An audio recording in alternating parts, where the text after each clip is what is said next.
chers téléspectateurs, bonjour. Nous voici encore à notre deuxième édition de notre émission tant attendue, le leadership. ñu am mbégte contenté dalalaat leen fi nga xamante ne mooy fii ci Samy TV internet télé bi nga xamante ne yéen a ko tàmmul seen bopp tey jii ñu am mbégte contenté dalal fii ñi nga xamante ne nee naa leen ñoom it wane nañ seen wàll ci li nga xamante ne moom la ñu nekk ci ñoom damay daal di présenter ki nga xamante ne moom mooy professeur Mame Binta Cissé di jigéen joo xamante ne ju am xam-xam la waaye nag nee naa leen ku wax feeñ waaye nag loo xam-xam ma dem ba gën laa xam boppam ba tax na suñu ñaari invité yi vous avez en tout cas ki nga xamante ne moom mooy professeur Mame Binta Cissé di doomu Tëngéej ak ki nga xamante ne moom mooy Pierre Mboup laata maa ñëw ci ñoom dama leen di bàyyi ñoom ñu daal di présenter seen bopp ma jox kàddu gi ki nga xamante ne moom mooy Mame Binta Cissé professeur ñoo ngi lay ziar. ñu ngi lay delloo ziar. mbaa yaa ngi am jàmm bu baax a baax. monsieur Diédhiou di lay remercier waa télévision bi yëpp di remercier di nuyu seen directeur di ko sargal di nuyu itam seen téléspectateur yëpp di leen dalal ak jàmm merci beaucoup.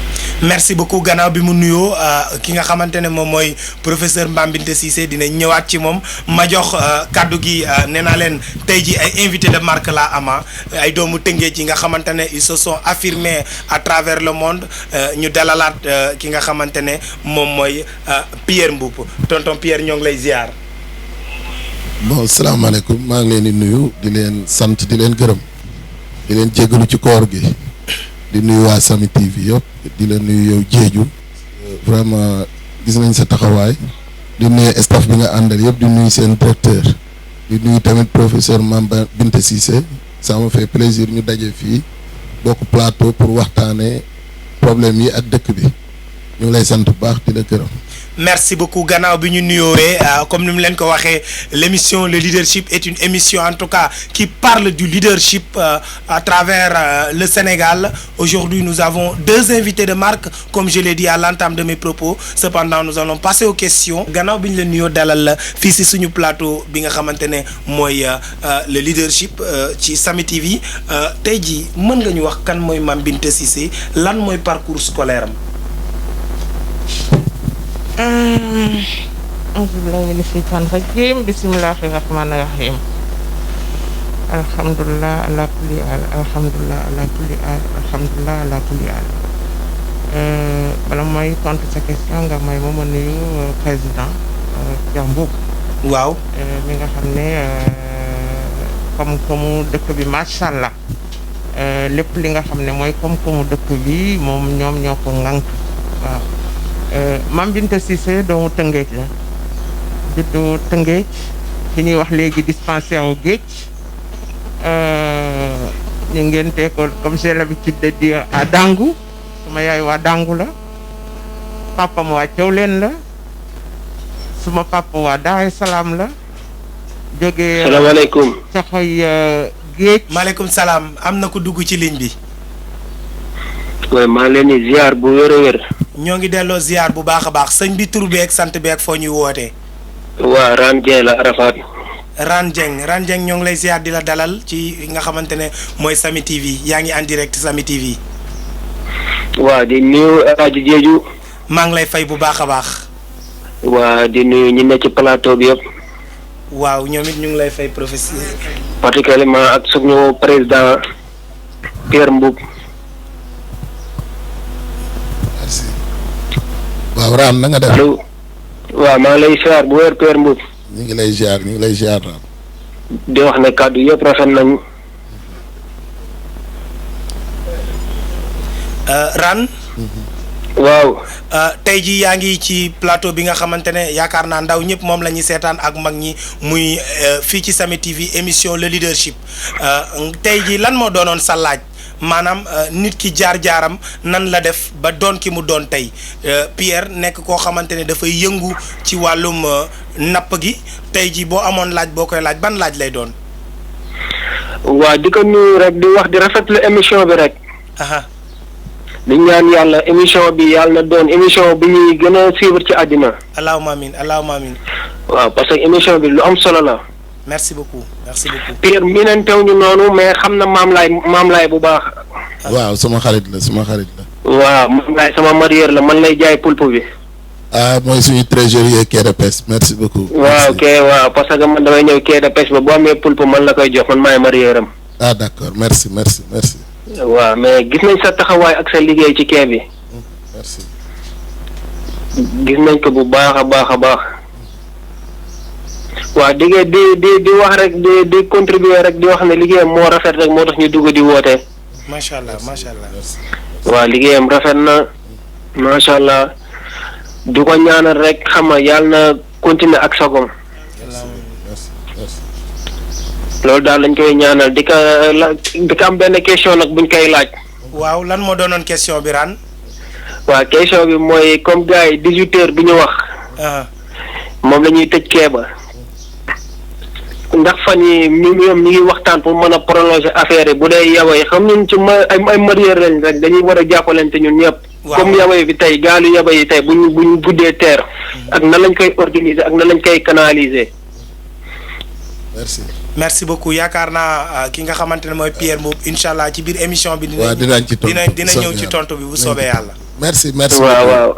dinañ ci tontu ñu ngi lay gërëm yow di la sant merci beaucoup merci. ok Pierre jaajëf. merci beaucoup Rane Dieng ma ñëwaat ci ki nga ma ñëwaat ci jaajëf merci beaucoup ma ñëwaat ci ki nga xamante ne mooy Mame Binta Cissé muy parcours am scolaire kan mooy Mame Binta Cissé fan la jàngee. Mame Binta Cissé mu ngi jàngee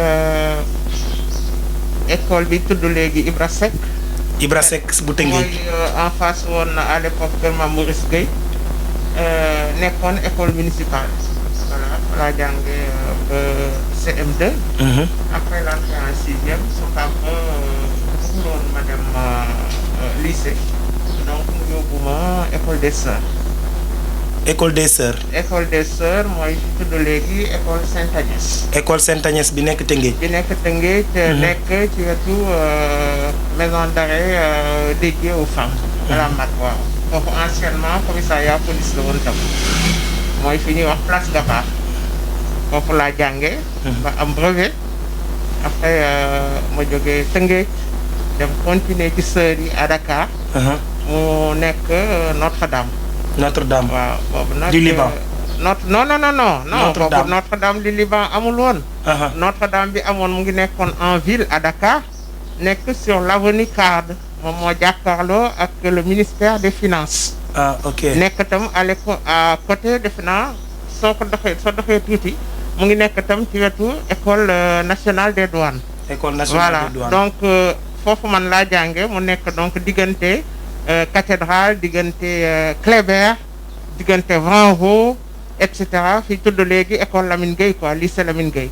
donc foofu laa jànge bon sama xarit yu bari ñu ngi nekkoon ci lycée bi évidemment man ma nekk kër sœur donc affaire sœurs yi commencé woon na ma di sof tuuti parce que doo am liberté doo mën a dugg doo mën a génn. et j'ai fait des pieds et des mains. pour rejoindre le lycée. Voilà donc ma def une année au lycée Lamine Gueye pour rejoindre mes copines. et mon père a dit kii nag liberté bi mu ngi bëgg a ëpp mu xëccaat ma ñëw Tëngéej. et c'est là où j'ai eu mon bac au lycée Abdoulaye Sadji bi mu paree tamit sama bac bon ñu orienté ma foo xam ne bëgguma ci woon dara. balaa ñoo ñëw ci sa parcours universitaire. damay jox kàddu gi ki nga xamante ne aussi moom mooy président Pierre ñoo ngi lay dalal tey jii wax ñu kan mooy Pierre Mboup fan la jàngee tey jii ku bëggoon xam Pierre Mboup.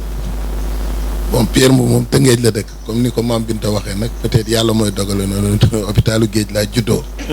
hôpitalu Géej laa juddoo bon kon bi muy wax sax ça ma fee kii parce que dama ci daan laaj sumay waajur. waaw mu wax ma ni hôpitalu Géej laa juddoo boobu yaakaar naa yàgg na ay 1970 la. bon beneen bi ci topp mooy rek ci njàng moom maa ngi jàng école xeer. école fan la nekk école xeer bi ngi nekk jokkul xeer. jokkul xeer fa laa jàngee di fa góorgóorlu nag di fa góorgóorlu mais nag man sama njàng dafa soriwul CM2 laa yem. ok CM2 laa yem def entrée en sixième ak certificat aw ma entrée en sixième. bon ma génn nag ba dàq jàkke yàlla. jeex na waaw. kon dinañ ñëwaat ci loolu mbokk yi comme ni ñu leen ko waxee nee naa leen ñoo ngi toll ci première question si suñu ñaari invité yi première question bi ma posé ki nga xamante ne mooy professeur Mame Binta Cissé xam naa dina leen jaaxal trop ñenn ñi ko xamul bu ñu déggee professeur waaye loolu dinañ ci gën a xuus ci biir émission bi donc moom mu ngi jàngee fi nga xamante ne mooy Notre-Dame jóge fa dem lycée Lamine Gueye ñëwaat fii ci Tëngéej léegi nag gannaaw bi mu jàngee loolu bi mu fa jógee je pense que ni aussi tamit def na ay études supérieures ci li nga xamante ne moom la ñu jot a xam ci moom professeur say études supérieures fan nga ko defee. maa ngi ko defee Paris. Paris en France. waaw Paris laa ko defee. nekkoon université actuellement bu tudd université Pierre Mendès France. Pierre Mendès en France. Pierre Mendès waaw France. Pierre Mendès France noonu la tudd waaye ji c'est un ancien président de la République française. temps bi ma fay nekk mu ngi tudd université de Tolbiac tout simplement. Université de Tolbiac. de Tolbiac bokk ci. li ñuy wax université Paris 1 Panthéon Sorbonne maanaam les 2 premières années. Tolbiac la ñuy dajale ñun ñëpp yaa booy bi quoi voilà lu sew yi xam nga dañuy bari. voilà bu ñu paree bu ñu amee suñu diplôme d'études générales. muy dëgg bi. après dañuy yóbbu en face du Panthéon foofu nag mooy Sorbonne là où les choses sérieuses commencent donc 2 premières années ñu ngi koy defee Tolbiac suñu paree Tolbiac nag ñu soog a dem nag chez les grands. ñu mën a tuddee maanaam doo nekkatuñ petite école léegi. ñu nekk université. université waaw bu boobaa nag la ñuy teg nag suñu tànk nag Sorbonne la. waaw foofu lañ jàngee ba am maîtrise. en économie. bon soog tamit jéem a def leneen jéem a def yeneen spécialisation ba yàlla yóbbu ñu def ma def concours à l'école nationale des. Pont et chaussée. Pont et chaussée. Pont et chaussée lan lañ fay jàng pont et chaussée. Pont et chaussée maanaam mooy ñi nga xam ne ñuy concevoir ay tabax boo gis France ñu ne ça date de ay 4 siècles 5 siècles ay tabax ay tali France yëpp waa Pont et chaussée ñoo ko tabax daal ci gàttal. voilà. ñun nag bi ñuy jàng souvent loolu mooy problème pays sous-développé yi. on y reviendra j'espère. Inch'Allah souvent dañuy bëgg a jàng loo xam ne lii après dañuy bëgg a amal njëriñ suñu dëkk. malheureusement suñu paree suñu jàng du fekk potentiel bi am ba nga xam ne bii ne dinañ ñu mën a utiliser pour que ñun tam ñu bay suñu waar. loolu moom mooy indi décalage xam nga li ma la wax. waaw voilà donc man ba ma jàngee foofu maa ngi jàng. lépp loo xam ne lii ne mu ngi jëm ci transport interrégional. transport interrégional. de marchandise. maanaam loolu dina intéressé bu baax Pierre mi toog ci sama wet. waaw mooy ne tey jii moom bu bëggoon transporter. jën yeeg Burkina Faso. yeeg Togo. yeeg Mali dans la sous-région. waaw fii ba ay Maroc Tunisie quoi que ñooñu ëpp jën sax. bu boobaa ñun mën nañu. wax leen ban type de transport moo mucc ay pour que Sénégal mën a compétitif. ban coût moo gën. pour ñoom. pour que ñoom tamit ñu mën a rayonner au niveau international ak au niveau interrégional ñun loolu lañ jàng. waaw ñoo ko déggandoo professeur Mame Binta Cissé jaar-jaaram mu nekk koo xamante ne dafa jàngee fi nga xamante ne mooy Sénégal ak Tëngéej gannaaw bu mu noppee dafa dem fële ci Paris am fa lijaasa bi nga xamante ne mu ngi jëm ci wàllum jël ay marchandises di jokkalante diggante dëkk ak dëkk ci benn continent muy transport interrégional interpays comme ni ñu koy waxee tey ji mu nekk koo xamante ne yaakaar naa kenn dootu ko présenté fii ci Sénégal waaye nag ma ñëwaat ci si nga xamante ne moom nee naa leen statut yu mu yor dafa bari waaye nag dinañ ci xuus Pierre gannaaw bi nga jàngee ba def CM2 tey jii yan poste ngay occupé. oui allo am nañ kenn ku dugg ci ligne bi. allo yi ñoo ngi lay dalal ak jàmm sëñ bi. waaw salaamaaleykum. maaleykum salaam ñoo ngi lay dalal ci Samy TV. kooku Fuego sama DJ. waaw sama xarit maa ngi lay ziar kooku ku mu. oui c'est Jules Souleymane marché central. marché Rufisque bu ndaw. Jules Souleymane sama xarit maa ngi lay ziar. alaaji. mbaa yaa ngi am jàmm bu baax a baax. oui ñu ngi sant yàlla bu baax a baax. dalal ak jàmm ci Samy TV seen télévision bi nga xamante ne yéen a ko tàmmul seen bopp. dëgg la kay. tey jii ñu am suñu ñaari invité muy Tëngéej wax ko muy des invités de marque ku ci mel ni. président Pierre Mboup ak professeur Malick Cissé ñuy wax ci leadership. Zil nga nekk koo xamante ne tey jii ndax mën nañoo xam Zil lan lay liggéey. allo. allo oui Gilles. oui. suñu ñaari invité yow mi nga xamante ne entrepreneur nga wala foo mën a nekk tey jii yan question nga leen di poser.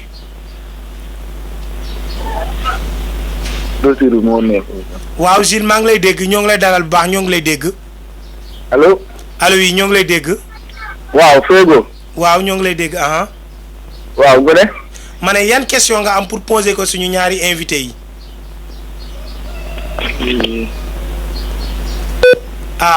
ñoo ngi jéggalu bu baax a baax xam naa problème réseau la ma ñëwaat ci ki nga xamante ne moom mooy le président Pierre Mboup président tey ji gannaaw bi nga jàngee ba yem CM2 ci lan nga duggaat. waaw bi ma jàngee ba yem CM2 comme ni ma la ko waxee rek dafa fekkoon su ma waajur bëgg ma dem defi 6e comme ni ma ko waxee léegi rek. mais boobu dëkk bi neexul. dëkk bi dafa dëgër lool. ci sumay parents. suma papa nekk Côte d'Ivoire suma yaay nekk Tëngéej. bon mu metti lool ma ni daal bon damay arrêté njàng bi dem uti lu ma def ci loolu laa arrêté njàng bi nag yàlla dogal ma dem ci tefes gi bon tefes gi rek moo fi nekkoon pour ma mën ci dem ci jamono yooyu. bi ma ñëwee gis jën yi gars yi di ut jën comme ni nga ko waxee sànq rek. di ut jën may for jën di jaay ñu may ma jën ma jaay ma jékki-jékki daal ma ni lii du jom. waaw parce que lii du métier. aaral ma xool beneen métier ci biir liggéey bi ma xool nag sama benn grand bu dëkk Souleymane Dieng bu demee géej ñëw indi gaalam. ma ñëw taxaw ci booru gaal gi mu may ma jën ma yóbbul sama yaay. ndeysaan mu xawoon na doy waar ba ma koy neete sax di triste ci man. ndeysaan bon ma topp ko. am nañ beneen invité bu duggaat oui allo. oui c'est Jules. maa duggaat yaa dellu siwaat ñoo ngi lay dalal bu baax sànq xam naa problème réseau bi la.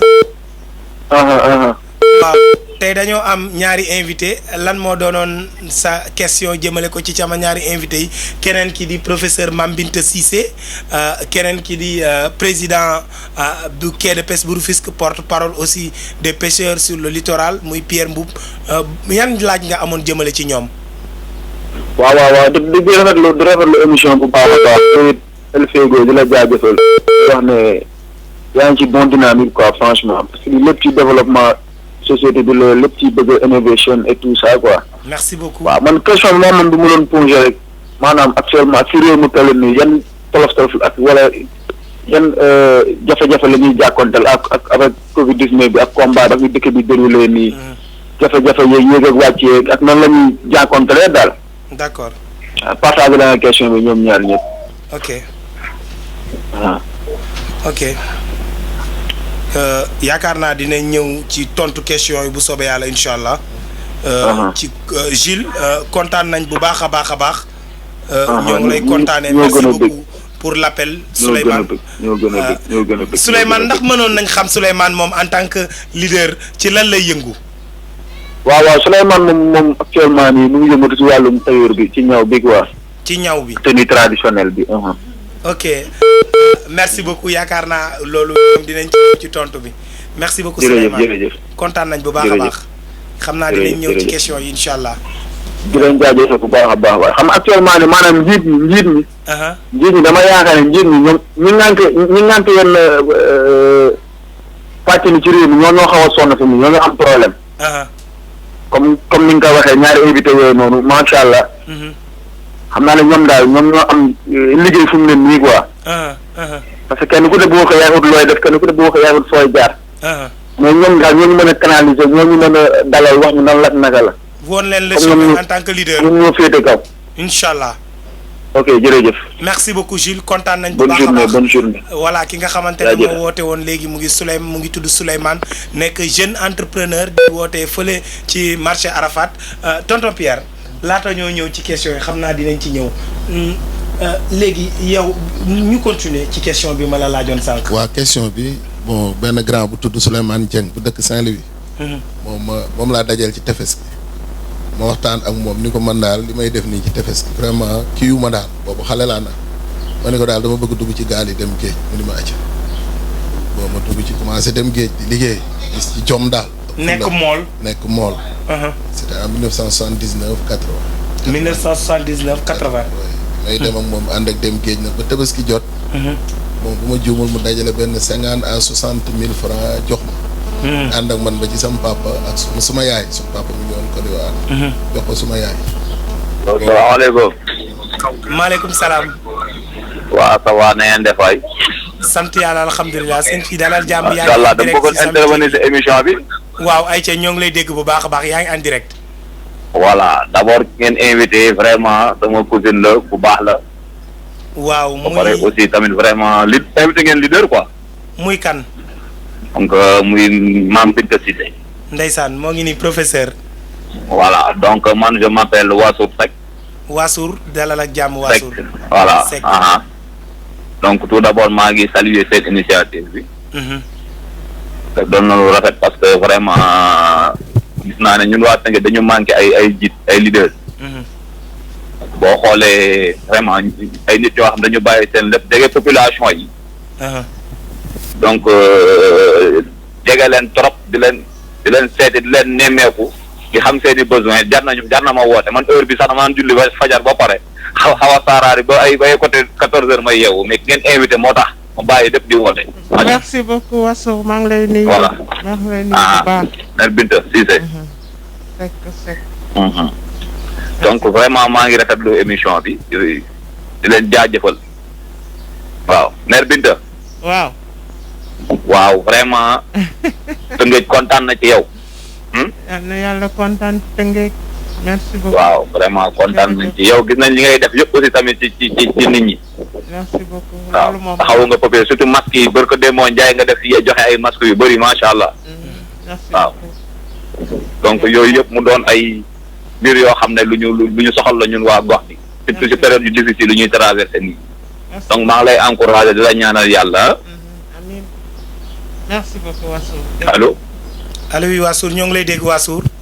voilà donc maa ngi koy encouragé di ko ñaanal yàlla xam nga vraiment yàlla gën ko dëgëral parce que tamit ñun genre yi lañ soxla suñu Tëngéej bi ah.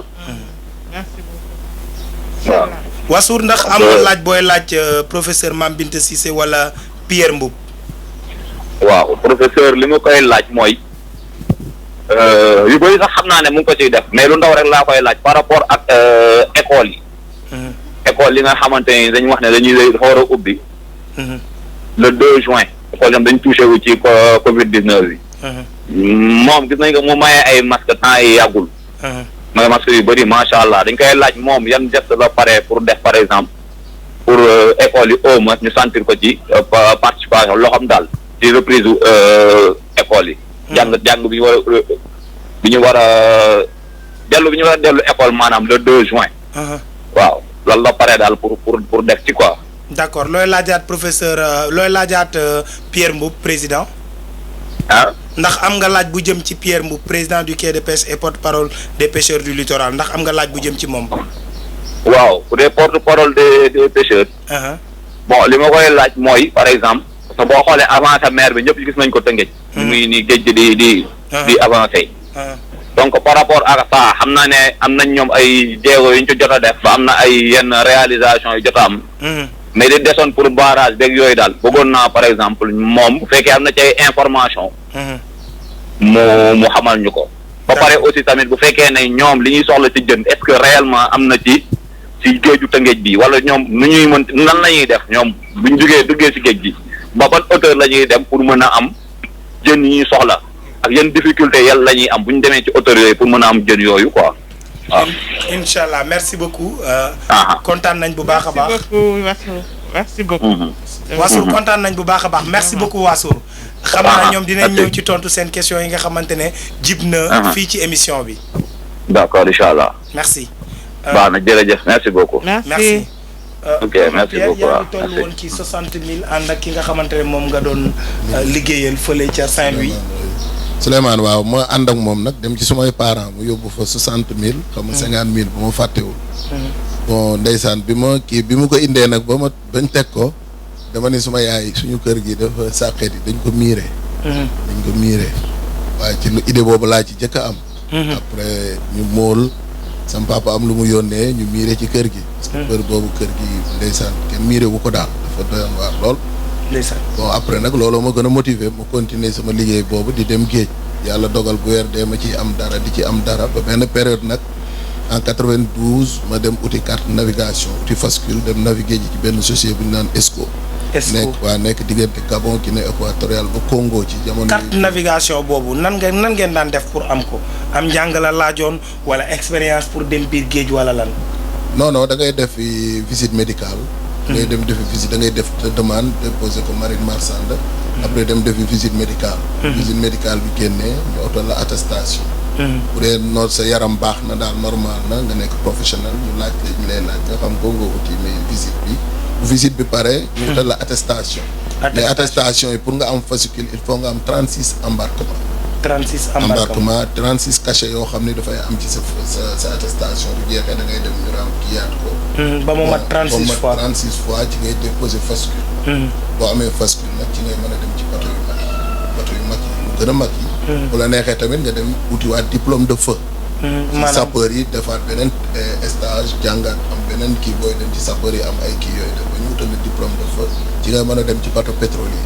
et finalement nag man fascicule laa am ci laa arrêté suma navigation en 2099. nag dugg ci affaire bu 96 bi mooy ut samay gaal bi ma jógee navigation commencé liggéey ci géej gi investir samay gaal comme li ma doon am foofu tane woon na. ma ne daal manuma continuer ci gis ndox gis jën ki may gis tey moom laay gis suba di am ay 1 an ci géej gi ay 6 mois vraiment bu yàggee daf may jaxase daal. waaw la routine au quotidien. voilà mujj gi nag ma ne xaaral ma ñëw investir 96 ut gaal yoral ko sama bopp di liggéey ut beneen gaal jox ko ay xale di ci liggéey. foo jëlee sa investissement boobu nit a la jàppale wala yow yaa ko wutal sa bopp. sama yaay moo teggi nat. sa yaay moo teggi nat léegi man ma liggéeyi woon. amoon lu toll ak 1 million et quelque ci li ma doon dajale. parce que boobu maa ngi bëgg suñu kër am nu mu mel ba pare ci bi may liggéey nag vraiment. ci bateau bi ma nekkoon daan naa fayeeku presque su ma dajalee sumay salaire yëpp ak sumay prime de risque dinaa am plus de 500 et quelque. waaw bu ma defee 1 an bu ma ñëwee wala 6 mois dinaa am dara. boo fexee nag bu suñu kër xaw a tane bi ma ñëwee am lu toll ci 1 million 2 millions ba 3 millions bu ma dencoon pour investir benn gaal boo xam ne bateau na ay 10 millions et quelque wala ay 9 millions gaalu maare mooy pes glacé bi. suma yaay moo teggi nattam. waaw dañu toog waxtaan mu teggi nattam. jox ma suma benn mag bu ñu naan Pambu boobu mi ngi ci mairie bi. ci temps Mbaye Jacques. mu am lu mu yëkkati jox ma. ma dajale loolu nag fexe ba defar suma gaal. li ma ci gën a marqué nag ba ma defaree gaal gi ba pare. ba commencé liggéey ba am dara. dama ñëw doon joxaat suma yaay xaalis mu ni ma dama la ko dimbalee. dëgg la. donc mu mën a tekki. yaay ji sa yaay moo jël teggi natt. sa grand frère aussi jël li mu am donc yow vous avez eu le soutien de la famille. voilà bi ma ci amee nag noonu suma mag boobu tey mi ngi may dégg ku ko xam. bi ma dimbalee noonu dama ni ko li ma dese ci àdduna dootoo ma dimbali. dëgg la waaw parce que jom bi. mooy li nga ma dimbalee mooy fexe nga ba ma am moteuru gaal bu bees pour. moo manqué ndaw ñi. waaw danaa fexe nag. ba man may dimbalee ci moteur bii nga ma jox. ma liggéey ba man ci dimbalee yéene boobu laa ci am. moteur boobu tamit bi mu demee ba moteur bi xaw a sonn. dama ni duma ko jaay dama ko jël def ko ci saaku yeew ko denc ko. mu nekk suma archive boo xam ni àdduna moom laay xool. wane ko say doom ëllëg. waaw moo ma dimbali. parce que moom dimbalam boobu ak suma dimbali waajur boobu. ak tamit ma daje woon ak benn mag boo xam ne mu ni ma boo amagul dara da ngay gëm sa bopp. gëm sa bopp bi mooy ndeyaleel sa bopp banque te xaalis bu ñu la jox nga investir ko liggéey fay leen ma nekkaat ci loolu. nan ngeen def pour am financement ci banque yi. waaw ni ma def pour am financement. parce que amoo entreprise yoroo bulletin de salaire nan yan démarche nga def tey jii ba am loolu noonu. waaw démarche yi ma def rek dama ubbi compte ci banque bi. waa banque bi ni ma sa compte fexeel mu am relevé bu baax ma lu ma am ma ciy denc di jël di denc di jël. des fois bu ma demee géej am na jamono may def dépôt mooy dajale xaalis bi lu yàgg doo ko séddale. ma jël xaalis boobu tamit di ko denc crédit mutuel laay nekk di ko fa denc. doon dara. bu ñi may dénk bu jeexee ma jëlaat seen xaalis delloo leen. déjà sama relevé ak la ma fay am mi ngi yokk. ma demande prêt bi ma demee ba toll nag. prêt bu demande bi ma jëkk a demandé 1 million. 1 million crédit mutuel Rufisque 1 ma demande prêt bi. ñu laaj ma indi demande bi def lépp dem naa nag ba bëgg a découragé. parce que boobu liñ may laaj ci jamono ñu ni ma il faut nga indi garantie il faut nga indi ku la cautionné. nga indi sama mag waaw sama mag ñëw toog. wax bind signé ñu laaj ko lu muy liggéey mu wax pour ëllëg bu ma fayoo ba man ko fay àll la tudd. man it am na benn terrain bu ma jotoon a am Rufisque 2 ma jël terrain bi garanti. terrain bi fan nga ko jëlee woon. waaw terrain bi jamono yooyu Mbaye Jacques di joxe ay terrain ngi joxe 100 000 francs en 96 ci laa ko jëloon. donc ci laa ko amoon ci mairie bi fay trésor. yor sama kii terrain boobu laa leen garanti woon. bi ma leen ko garanté nag yàlla dogal ma fay prêt bi. ma góorgóorlu ba fay ko bi ma ko fayee ba pare nag ci laa am ngëm-ngëmu ni lii fii li ma ci def li taxoon ma ko doon ut liggéey naa ci ba mu génne lool ma am ngëm-ngëmu ni nag bu ma soxlaa xaalis dama koy dem ci banque bi di ko jël ma am ak ñoom ay relation dem ba nekk fa vice PCA crédit mutuel bi ñu ubbee Rufisque 2. nan nga def ba nekk vice PCA. bi mu ubbee bon comité dañu woote dañu bindaloo nit ñi ay këyit rek ku nekk bind sa demande wane lan nga bëgg a doon ci conseil d'administration yi. est-ce que doo teg foofu sa baaraam laata ñoo gën a xuus. vice PCA ma ñëwaat ci ki nga xamante ne mooy professeur Mambinte Cissé professeur ginnaaw ba nga jàngee loolu nga xamante ne mooy demalanteeg dikk bi sa xam-xam màcc ci loolu professeur lan nga defaat ci sa domaine professionnel. waaw moo am ci sa wàllum liggéey. waaw yaakaar naa ne benn affaire dinaa ko rafetlu bala may répondre sa question. mooy lan. mooy richesse peut-être émission bi. moom mooy invité ñaari nit yoo xam ne yi ne deux parcours complètement différents. benn bi jëm ci affaire ut maanaam jàng wut xam-xam. beneen bi jëm ci affaire entrepreneuriat. man laa ko comprendre rek. si waaw léegi bi ma demee ba am sama diplôme ba pare université ba ma doon jànge ñoom ñoo ma woo ne ma ne am na ñu bari ñu jógee Sénégal di ñëw di liggéey di jàng fii ci université bi. bëgg nañ ñoom bu ñu la gisee ñu gën a am jom. nga doon seen référence nga doon seen modèle donc dañ lay jël ñu boole la ci équipe pédagogique bi maanaam ñiy jàngale. maanaam fa nga jàngee fa nga ba amee lijaasa ci université boobu nga ñëwaat di jàngale waat. waaw foofu kon laay xanaa ñëw looloo sooke turu professeur Mambinte Cissé. professeur bi de yow bi yaa koy faral di wax. man professeur Mambinte Cissé nga invité.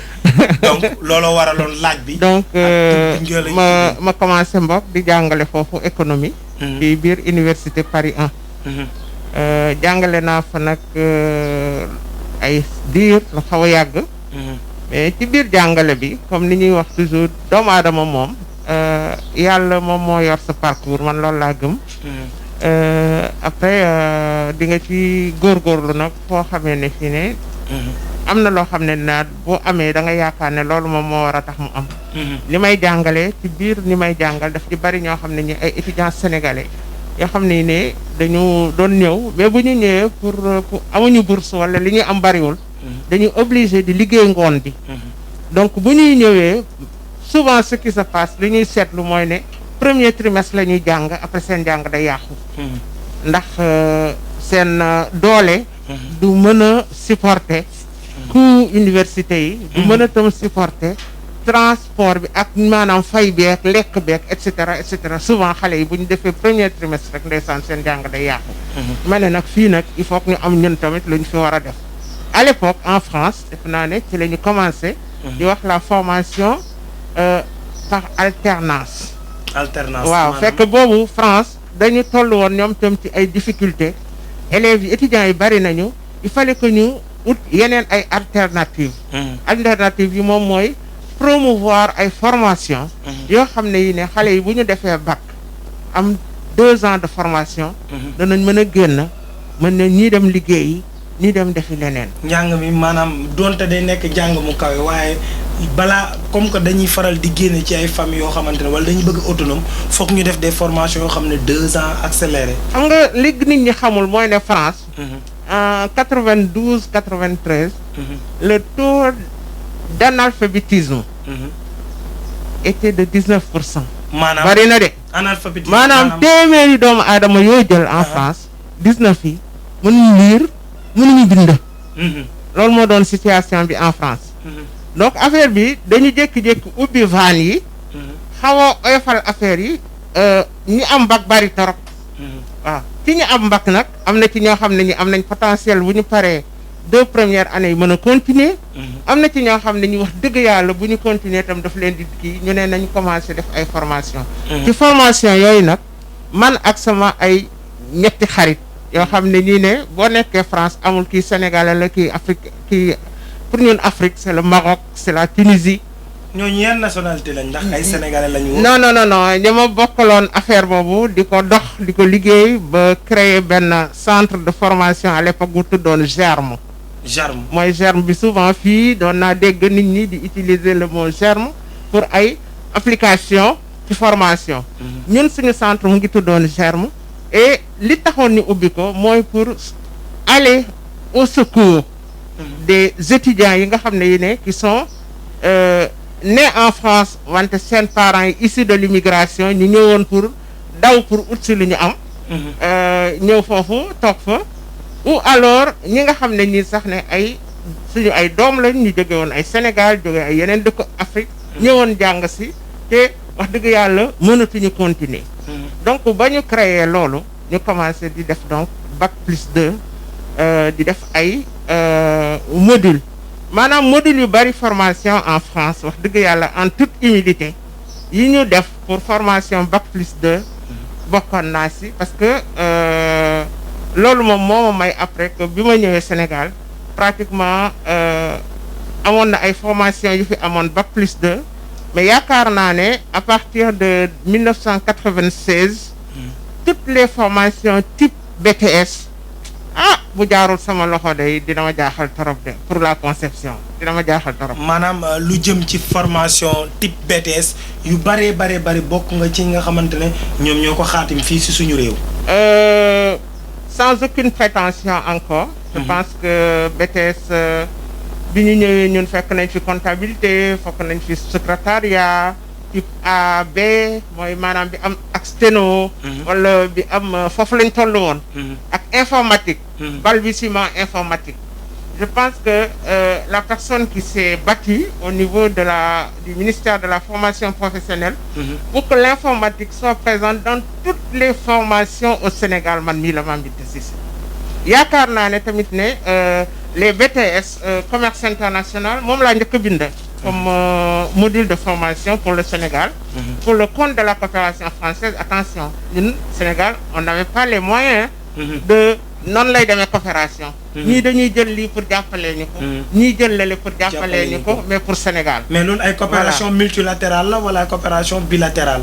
Dans le cas de la France on peut parler de bi voilà mais pour wax ne rek ne formation bi ñu ma njëkk a dénk pour ma module bi ñu ma njëkk a dénk pour ma def ko c'était un module du commerce international maa ko bind proposé ko au ministère de la formation professionnelle bu Sénégal au Sénégal di ci liggéey pendant des mois et des mois et des mois ba des mois parce que l'idée c'est d'écrire après de suivre ça ba ca cëppaandaw la maanaam bu décret ba génnee bu boobaa mën nañu organiser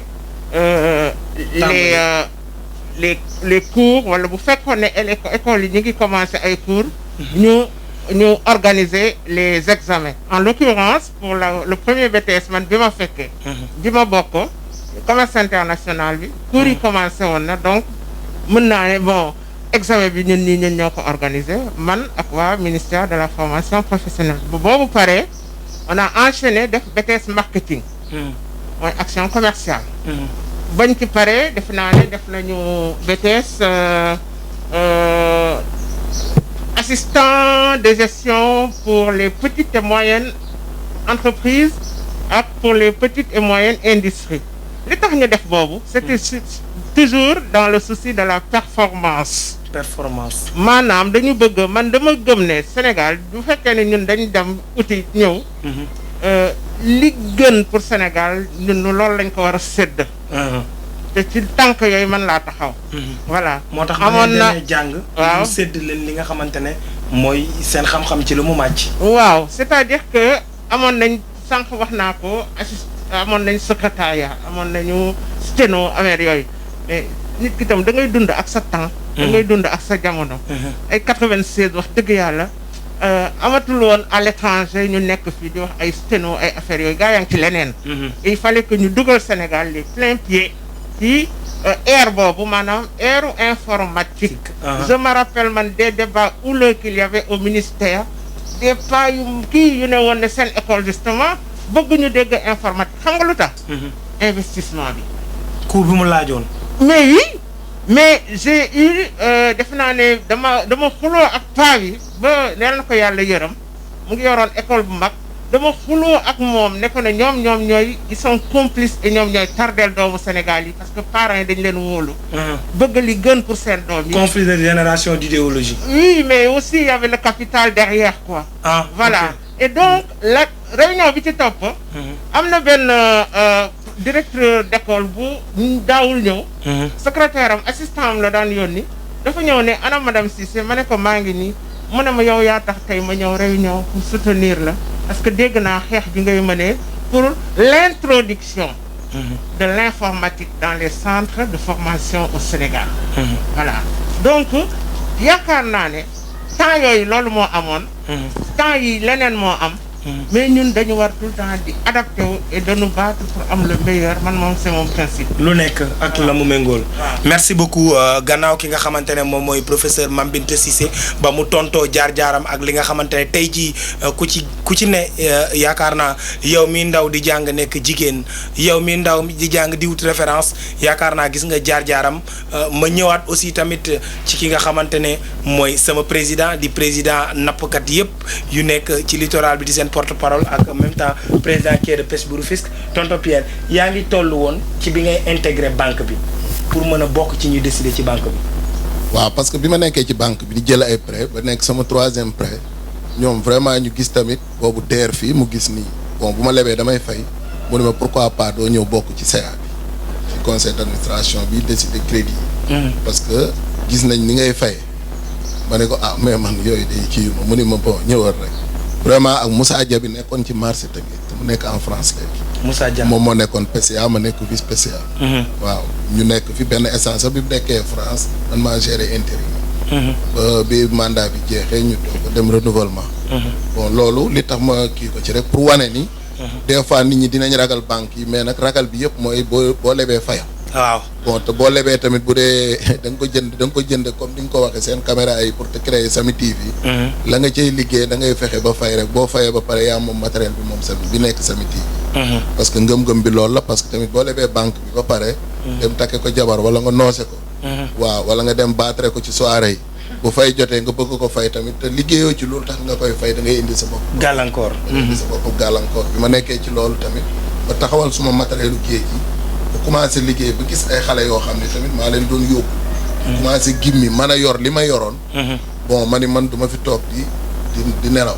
ci lañ créé benn gaal boo xam ne daf fi réeroon ay pêcheurs décédés ci en 2000. bon ci lañ def benn taxawal benn. gaal gi nu mu tuddoon. gaal gi benn professeur moo ko moomoon bu sant Mbay mi ngi dëkk Léona. mais ndam daf ci am ñetti nit yu ci génn àdduna muy Saliou Ndoye ak Ablaye Thiombane ak Pape Oumar Ngom. ñoo ngi leen di jaale ci année boobu ci lañ taxawal nag benn kuréel gu tudd union bi ñu xeexee loolu parce que gisuñu woon recherche bu ñu seetale gaal gi. ñoo doon créer suñu ay moyens. nekk ci tefes gi kii indi 1000 francs kii indi 2000 ñu jënd essence seeti leen mu doon ay problème yu taroon ci ñun. bi ñu paree ñu ne daal mënuñu nekk ci tefes gi te duñu organiser wu. ñu def benn organisation bu tudd union des pêcheurs de Rufisque. union des pêcheurs de Rufisque mooy maanaam. nappkat yi booloo ci Tëngéej yëpp ñu àndandoo nekk benn di jokkul kaw ak cëw leen waaw ma nekk nag ñu defoon ma président bi ci jamono yooyu ma nekk président bi nekk ci di ci liggéey vraiment ñun sax ñu bétuwaar bi ñun ñoo ko tuxal boo xoolee bétuwaar bi mi ngi nekkoon fële ci géej ci ñun ak boucher yi ci jamono yooyu am ay divergence yu am suñu diggante bi Njawar Touré ñëwee Khalifa Gassama mi ngi may dégg tey ñu dem seeti ñi yor bétuwaar bi ñu waxtaan. tombeeg bétuwaar bu bees am na ñoom ñu tuxal bétuwaar bi. ñoom ñu tuxal bétuwaar bi. ñu ko tuxalee tamit ñun ñoo utoon matériel yi nga xam ni. ànd ci ak mairie bi Baye Babacar Diop abal ñu ay camion ay pelle mécanique ak yooyu ñu tuxal bétuwaar. kon yéen nappkat yi yéen a bokkoon ci ñi nga xamante ne ngeen jël seen alal ak seen temps jàppale ñi nga xamante ne ñoo nekkoon ci wàllum abattoir bi pour toxal leen. waaw non matériel bi ñu tuxoo ñoom. matériel bi nga xam ne moo fa bàyyi woon mooy neefara nag yi bàyyi jinu nag. waaw nettoyé ñun ñoo ut ay camion ak pelle mécanique. tibb ko jëlee ko foofu. yéen pour mu gën a yaatul pour mu gën a yaatul tefes yi. pour gaal yi mën a am fu ñuy aj seen gaal. loolu moo indi woon ci jamono yi bi bétuwaar bi tuxoo après ci lañ jël foofu ñu ville de Rufisque programmé woon fa pour def fa base nautique. affaire surveillance de baignade. mais ñu discuter ak ñoom naxan waxtaan ak ñoom. ba ñu jox ñu foofu fa lañ def mbaa après bi gare maritime bi ñëwee. pour ba transport bi Abdoulaye Wade doon créé. ñu jël foofu def ko penc mi nga xam ni fa la mag ñi nekkoon démb ak bërki démb. mooy pencum dàngu ak pencum ndënku. kon yéen daal ci nappkat yi da ngeen sóoraale woon culture trop. voilà après ci lañ jël foofu nag tabax fa ay magasin tabax fa penc mi. mooy fi nga xam ni mool yi bu ñu demul géej fa la ñuy toog waxtaan ak jàkk bu ñuy jullee.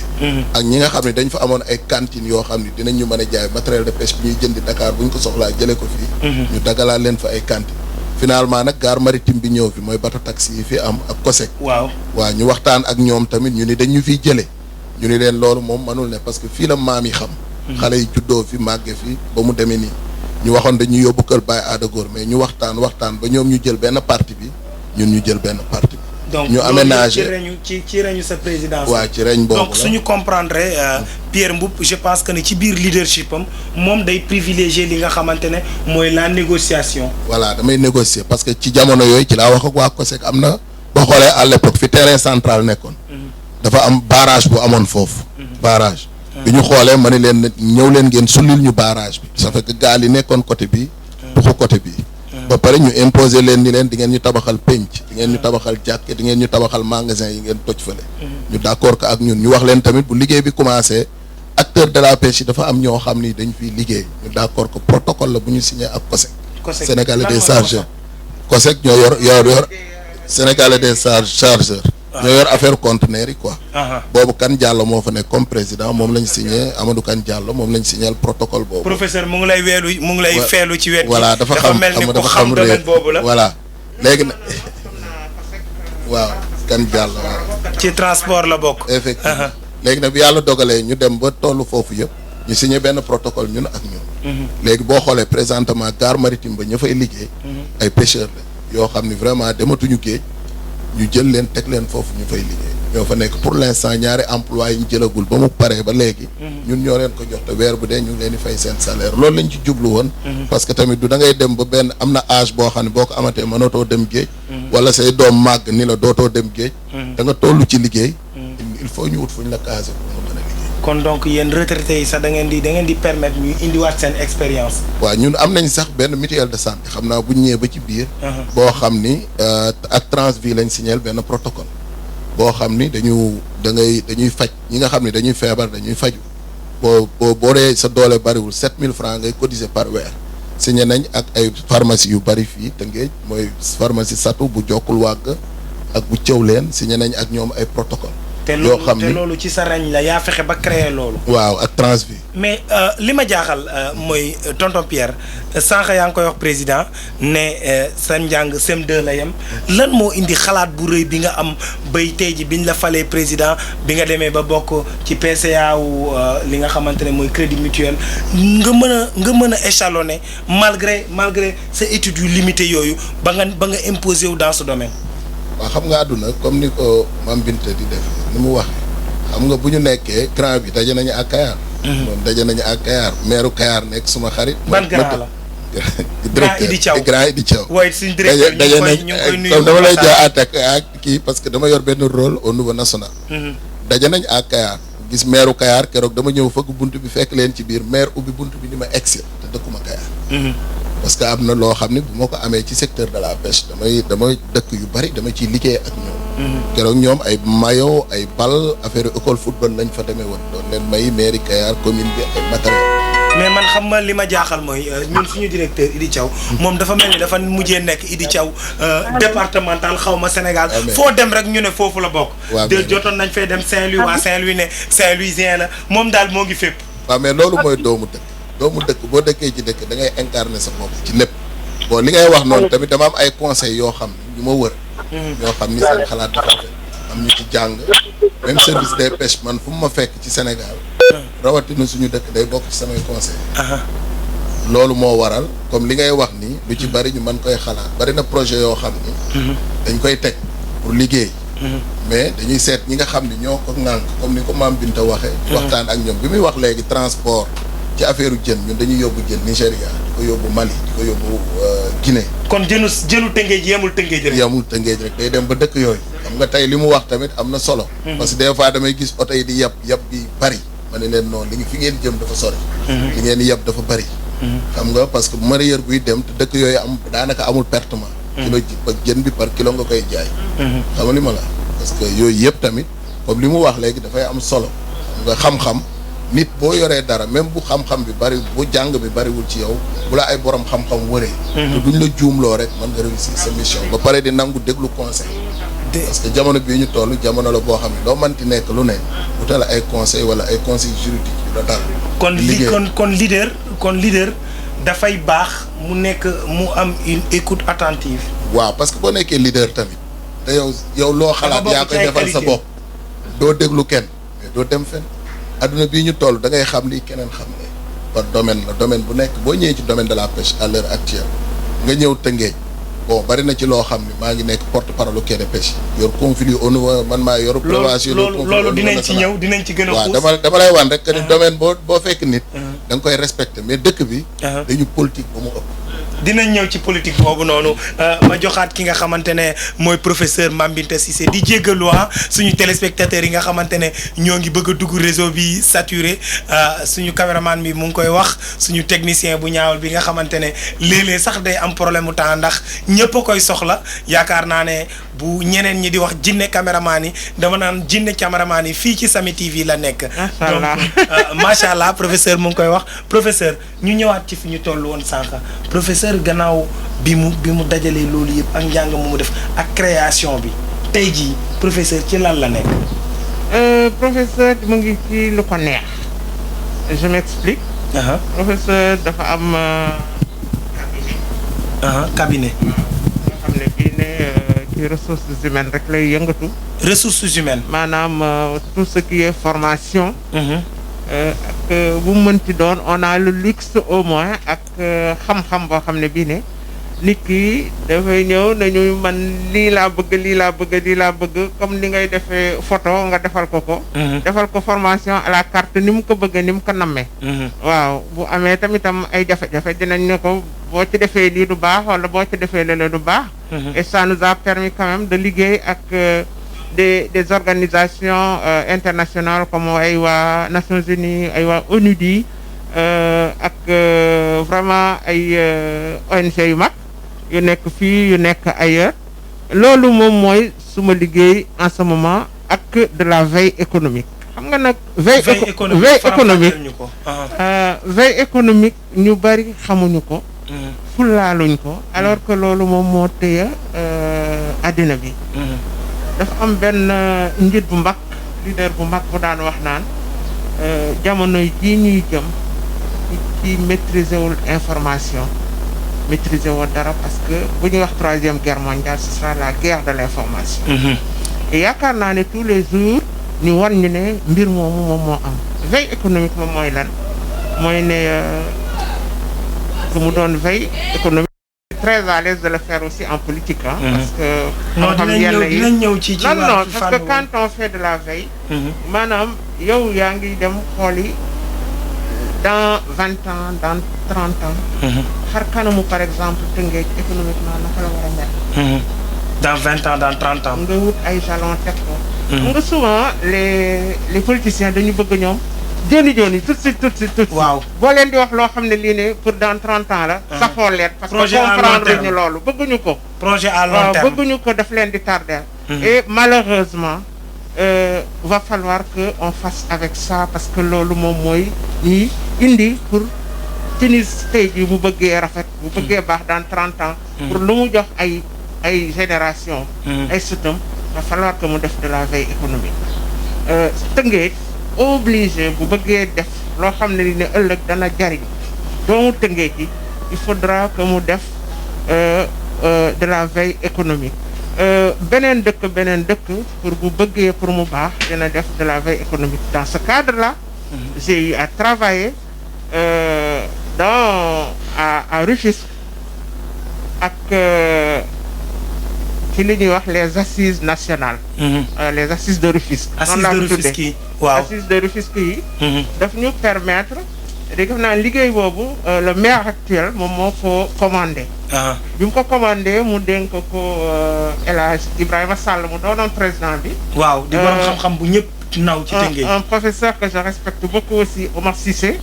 nekkoon le président de la commission scientifique. Et moi-même, on m'avait demandé de présider la commission économique, entrepreneuriat, ak création d'emploi. Création voilà. d'emploi. Donc foofu la fa génn mooy un fameux document pour moi, un document d'anthologie. bu tudd le plan de développement urbain durable. maanaam ñun moment buñ ko doon xalaat. di koy nasax. ñu ngi woon en 2016. et ñu jël horizon ba 2035. vision la loolu. et dañu liggéey bi c'est-à-dire que plus de 300 experts rufisquois. waaw fay ñu ci kenn. te yëpp ay doomi Tëngéej la. doomu Tëngéej le don de soi pour la nation. doomu Tëngéej sacerdoce. ñoom ñoo joxe seen xam-xam. ne yaakaar nañ ne lii bu ñu ko tegee. Tëngéej dana am beneen xar kanam. et yaakaar naa ne man ci loolu nag wax dëgg yàlla ku may xool ci résultat tout de suite joni muy doon le travail d'un manager parce que xam naa ne di nga ci ñëwaat entre le leader et le manager. inchallah travail manager. bon liggéey la. am na ñoo xam ne ñii ne yaakaar naa ne Pierre. manager la. waaw. man d'accord naa ne kon nag ci en tout cas sama bopp. may définir comme genre leader. voilà koo xam ne kii ne dafay am influence ci ay nit wala ay groupe nit. wala un groupe d'individus qui a une influence que ce soit politique ou sociologique. ou psychologique sur un autre groupe d'individus. man foofu xëy na laay teg sama bopp terewul nag. ñu wax pour anticiper rek. que ne le leader. faw mu jàng manager comme ni ko Pierre doon wax. mooy la capacité d'écoute. déglu am na ci solo. la capacité d'écoute. ci kuy jiite. waaw ak humilité parce que li mu wax nii mooy ne. humilité. doomu aadama. faram fàcceel ci olof pour sama yaay yi Pierre wax la ko lan mooy humilité. Pierre nee na bu fekkee ne da ngay doon njiit. da ngay nangu ne mënuloo lépp xamuloo lépp faw nga dem jëli ay conseillers. waaw te nangu leen a déglu. yaakaar ne loolu mën na définir humilité. waaw ak tamit boo juumee nga ne man kat damaa juum loolu lépp ci xeetu humilité la bokk. waaw ak tamitam souvent bëgg nañ ko mais politiciens yi ñoom bëgguñu ko mooy intégrité. waaw dafa baax de. waaw te Pierre wax nañ ko sànq ci ni mu ko waxee. jëlal alal jàmbur pour liggéey. boo paree na nga ko delloo. waaw. mais souvent gars yi ci suñu milieu ñun bi ñuy dund. politique ils n'aiment pas trop l'intégrité daf leen di déranger. dóor rek la ñu xam. waaw waxuma ko de. waxuma ko j'ai trop de respect non j'ai trop de respect pour certains qui sont dans la politique pour wax ay dóor non waaw loolu moom du ma ko wax. mais nag loolu lay bëgg a tekki bu tekkiwul dóor. xaw ma de man xaw ma daal mais daal j'ai trop de respect pour certains politiciens. En tout cas, ceux qui sont dans la chose politique pour wax dóor quoi, voilà. Je crois que monsieur le maire, que je salue au passage, dóorul, voilà. dóorul. loolu yaakaar naa waa Tëngéej ñoo ci ñëwaat ci tontu bi bu ma fa jógee aussi tamit damay daal di ñëwaat ci ki nga xamante ne mooy sunu président ñun pêcheurs yi tey boole naa sama bopp ci pêcheurs yi muy président Pierre Mboup nekk président. ça c'est un dóor hein absolument dégg nee na ma damay dóor man nee naa leen maa ngi fépp maa ngi ci baykat yi maa ngi ci pêcheurs yi maa ngi ci culture bi maa ngi ci journalisme bi. waaw lu tax doo ñëw ci économiste yi. parce que amul xaalis. économiste yi yaakaar naa sànq yaa ngi koy wax ñoom ñooy suqali bokk nañ ci ñuy suqali dëkk bi tonton Pierre tey jii gannaaw bi nga tolloo foofu noonu ñu toll woon sax lan nga ñu indilaat comme information ci sa jaar-jaar. waaw foofu laay taxaw tuuti rek ci affaire santé. parce que dañu nekk ay nappkat bon benn jour sama benn nappkat gaañu bu metti gaal dal ci ndigg li bu gaal gi da doon kii mu dal ci ndigg li ma yóbbu ko hôpital ñu fayeeku ma yóbbu ko hôpital Fann bon pour ñu defar ndigg bi faire machin ñu laaj ñu 600 et quelques mille ñu ni foog ñu joxe 350 mille benn docteur ni ma ndax bokk leen ci benn mutuelle de santé ma ne ko non ñu ma yéen ñi nga yor ñëpp bokk ñu fenn ci loo xam ne mën na leen jàppale ci faju ma ne ko non mu boole ma ak directeur u transfert ak benn xale bu tudd Babacar vraiment ñu nekk ci benn projet pendant 1 an et quelque liggéey ci biñ ci liggéeyee nag ba pare njariñ bi moo laa la bëgg a wax ni parce que njariñ bi mooy bi ñu fexee ba faj xale boobu cotiser nañ faj ko lijjanti nañ faj ko ba léegi sa ndigg bi des na mais bi ñu gisee ñoo génnee seen dërëm waaw ñoo génne dërëm ñu ket fii ñii am fii ba ñu def ko kenn jàppale wuñ ci lépp ci biir napp gi ci biir napp gi rek napp gi nag dama lay wax bu problème amee am nañ solidarité même bu gaal yàqoo am nañ solidarité ku nekk joxe junni ñu joxaat kooku famille lañ même da ngay xëy suba yoroo dara sa moroom teer léegi may la keesu jën nga jaay yóbbu sa kër dépasse waaw ak ku ñëw ñu may la ndawal nga dem ñibbi loolu moom ci suñu société rek la am may la xaalis nga dem ñibbi yóbbu sa kër macha allah bon boo la miinee foofu moom tout le temps boo fa ñëwee di nga am loo yóbbaale sa kër moo tax foofu lu nekk moo fa nekk bon beneen bi fi may terminer rek mooy ci faju bi bi yàlla dogalee mu demee noonu ñu dem gis waa Transvi tey hôpital booy fayee booy dem ci hôpital yi Youssou Mbargane hôpital yu bëri signé nañu ak ñoom waa Transvi ay protocole 7000 francs ngay cotiser par weer boo amee ordonnance boo demee ci pharmacie yi ma la wax 50% Transvi moo koy gàtt boo demee ci hôpital yi 60% Transvi moo koy gàtt bu dee ci clinique yi 21000 ngay cotiser par weer Transvi moo koy gàtt nga gàddu li des pour wan la ni bi ñu duggee ci loolu gis nañ benn système en même temps ku dem géej ba mënatoo dem géej bu la neexee ngay cotiser 500 francs par jour wala 5000 francs par mois wala 10 000 par mois ñu dajaleel la ko foofu ngay dem géej boo demee ba retraité nga dem ñu jox la sa xaalis nga am loo ci def kon donc man yaakaaroon naa pêcheurs yi sax du ñu préparer seen retraite mais ni nga ko waxee dafa mel ni pêcheurs yi aussi tamit dañuy préparer seen retraite comme ni administration di préparer retraite waaw ñu bari nag ñu bari ci ñoom ñu ngi leen ni ñu ngi dugg nañ ci loolu ñee ñëpp dugguñu mais ñu ngi waxtaan ñi dugg te gis njariñ bi ñu ngi waxtaan ak ñeneen ñi ciy faju tamit te gis faju bi njariñ bi ñu ngi waxtaan ak ñeneen ñi pour ñu mën a dugg ci faju bi waaw parce que loolu li tax ñu def ko tamit pour nit ñi gis nañ santé fi mu toll ak ndimbal bariwu ci parce que césarienne yi ngay gis opération tey nga dem hôpital ñun dañ koy opérer ak leneen yooyu moo tax ñu dugg ci boobu côté loolu benn pàcc la beneen pàcc bi tamit ci affaire quai de pêche bu Tëngéej quai de pêche yi waa union ci yorin yi Union européenne ñoo ni nañ ko jox les acteurs de la pêche. quai de pêche bu Tëngéej. quai de pêche yëpp ci Sénégal. waa Union européenne. waaw dafa bari woon ay problème léegi ñu ni pourquoi pas mënuñu ko jox nappkat yi organiser leen en l'interprofession. organisation professionnelle yi nekk Tëngéej ñëpp. ñooy dajaloo créer benn GIE interprofessionnel. état jël quai bi cédé ko mairie bi. mais danaan mairie bi par force da nga koy cédé. acteur de la pêche. ñoom ñu yor ko.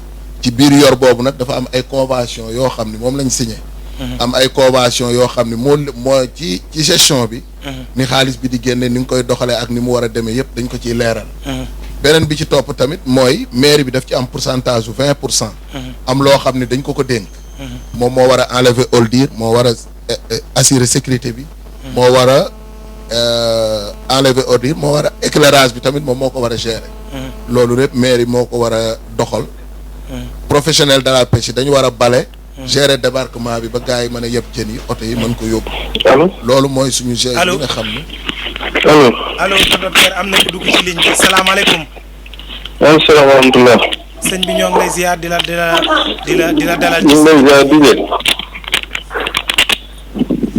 allo oui mbaa yaa ngi am jàmm bu baax a baax waaw maa ngi sant alhamdulilah ñoo ngi lay dalal en direct yaa ngi Sami TV télévision bi nga xam ne waaw maa ngi TV man la Mara Samb. Mara Samb ñoo ngi lay ziar. waaw dëkk Arafat. merci beaucoup Mara. maa ngi leen di encouragé bu baax a baax. waaw di leen félicité. ñu nuyu suñu maire Binta. Mara ñoo ngi lay fay na nga def. waaw maa ngi lay nuyu bu baax taxawaay bi am na solo trop. merci beaucoup. ñu ngi lay ñaanal gudd fan ak wér incha allah rabbi. te seen beneen invité bi tamit maa ngi koy nuyu bu wér. waaw muy président Pierre moo ngi lay fay. di leen ñaanal jàmm ak salaam rek. di rafetlu émission bi Mara. waaw. waaw ba amoon nga laaj lu jëm ci suñu ñaari invité yi yaa ngi ci seen émission le leadership. waaw ndax am nga ay laaj jëmale ko ci suñu ñaari invité yi.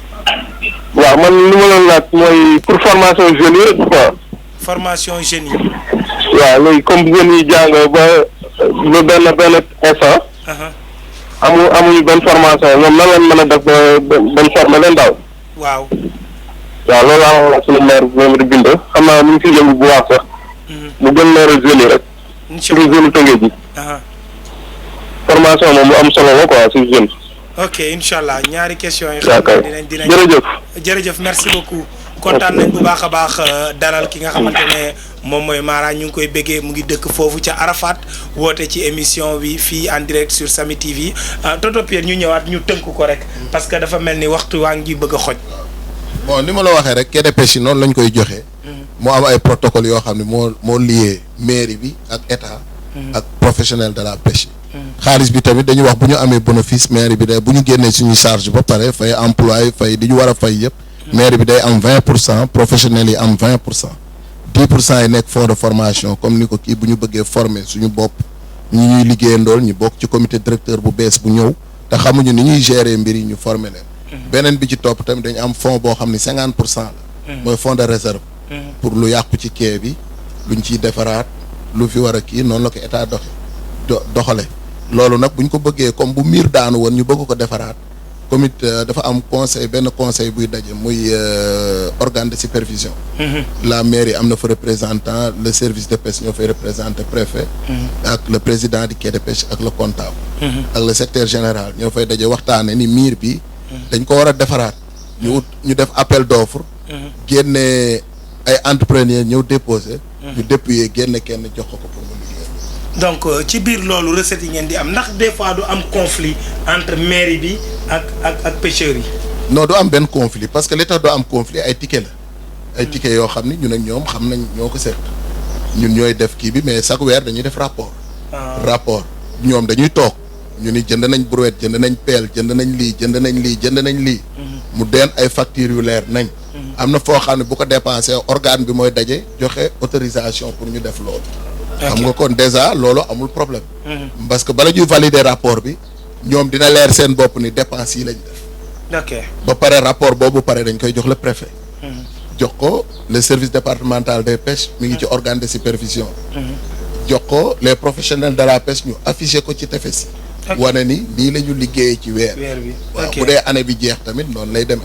merci bu mandat bi jeexee tamit dañuy def ay élections. comme ni ñu defee élection maire. ku gagné nekk pré mu falu. merci beaucoup professeur dañuy daal di ñëw ci li nga xamante ne moom mooy laaj yi nga xamante ne ñiy wootee laaj nañ ko ki nga xamante ne mooy Jules nee na professeur ci période Covid 19 bi lan yéen en tant que leader en tant que porteur de voix ak xam-xam bi ngeen am lan moo nekkoon seen participation ci biir société bi pour xeex jàngoro jooju di mbas.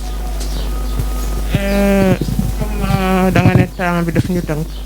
malheureusement duñ ci mën a sori bu baax. mais liñ ci mën a wax. mooy fi mu nekk nii. pour ci li ñu scientifique yi wan. li ñu médecin yi wan. mooy ne ay maanaam lépp loo xam ne lii ne feebar bi ci lay génne ci ay cavité ci bët. ci bakkan. ci gémmiñ. bu boobaa yaakaar naa ne bët yi peut-être dafay recevoir. mënu ko joxe bu baax. li ma comprendre. mais par contre bakkan bi ak gémmiñ bi dafa jar protéger. que ce soit man dama ne léegi à partir de ce moment là. nit ku nekk Sénégal war nga considérer sa bopp comme un porteur de voix sain maanaam un porteur du coronavirus. te ni nga def ci sa bopp ne yow war nga ko yor. et war nga ko mën a jox keneen. bu boobaa naa jël masque pour protéger sama bopp. naa jël masque pour protéger ki nga xam ne mooy sama vis-à-vis. ma war a jàkkaarloo ak moom. doomu aadama bu nekk bu defee loolu rek yaakaar naa ne déjà c'est un plus. c'est un 50% du combat est gagné. d'accord ba professeur moom li mu laaj donte joxe nga ci li nga xamante ne mooy ay conseils macha allah moom nee na yow en tant que leader lan moo ci sa participation maanaam ban taxawaay nga am ci askan wi ndax ci wax rek la yem ndax da nga. yàlla tere man ba ñu waxee premier cas bi ba ñu passé le 7 mars affaire yi commencé di yëngatu. lañ ne nañ jël kat suñu matuwaay. ak defar ay masques. nga baal ma nag mais man damay liggéey ak nit. muy kan. muy le ministre d'État professeur Ismaïla Madior Fall.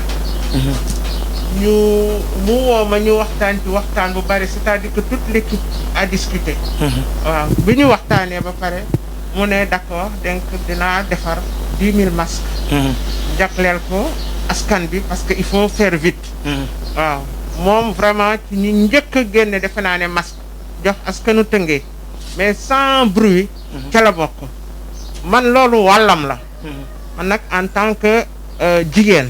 en tant que citoyenne. am naa tam lu ma war ma daal di man tam commandé. commandé naa lu tollook 1500 ba 2000 masques. wër tamit foo xamee ne fii ne fépp foo xamee ne fii ne loxo Ismaïla Madior Fall waroon na fa yegg te yeggu fa ma yeggal ko fa. waaw yóbbu ci handicapé yi yóbbu ci prison yi. yóbbu ci à la paroisse. c'est nos frères catholiques. yóbbu ci ay zones yoo xam ne yi ne fi mu ne nii ñu ngi commencé di gis ne foofu kat problème am na fa ay côté Mérina ay côté Thiawlène ay foofu yëpp Daaru Rahman côté Are Xaal foofu yëpp dugg naa fa. ñoo ko déggandoo. joxe fa masque. ba pare ça c'est joxe masque mais autre chose par rapport ak question waay ji nu mu tudd Jules la. Jules waaw. yaakaar naa ne c'était aussi comment redynamiser l'artisanat local. parce que ñoom mu ngi naan dafay ñëw. si j'ai bien compris. waaw man ba ñu commencé coronavirus ñi ma xam ñëpp ci tailleur dama leen wane leen bàyyi leen robb yi. teg leen ci suuf robb yi te ngeen jublu ci masque. tollootuñ ci sànce si faju lañ toll. ñu bari na ma waaye mais loolu amul xaalis ma ne leen ngir yàlla dinañ toll foo xam ne et waxuma ko pour tiital kenn fii. waaw mais yaakaar naa ne même suñu ne 0 cas am na Sénégal. pour notre sécurité sanitaire. ak pour bañ mu amaat encore problème. yaakaar naa ne fii ba 1 an nit ñi dañu war a am culture sol masque. donc les tailleurs ont encore du travail devant eux. nañu jubli ci toll jub respecter normes yi. proposer ay masques yoo xam ne yi ne doomu aadama parce que dinañ soxla masques yi. waaw loolu laa koy tontu moom moomu Jules. merci beaucoup président ki nga xamante ne moom mooy Rane Dieng nee na yéen ci période Covid 19 bi gaal yi léeg-léeg day guddee teer yow yaay seen président di seen porte parole. yan taxawaay ak yan jéego ngeen mën a def ba ñoom mareyeurs yi ñu mën a di jël jën bi pour que bëccëg gi ñu mën koo jox askan wi. waaw loolu moom Rane ñu ngi ciy liggéey bu baax parce que bu njëkk xam nga dañuy wax na ni Covid 19 bi mu ñëwee. ñun ñëpp nañ jàpp ni feebar la bu ñëw ci réew mi. feebar bi nag amul secteur bu mu impacté wul. loolu bu ñu ko d'accordé rek muy benn problème te kalaa liggéey faju waaw parce que bu ñu wérulee du ñu mën a faj du ñu mën a liggéey. te ku ne gis na feebar bi ni mu newee ci àdduna bi rawatina ni muy évoluer Sénégal.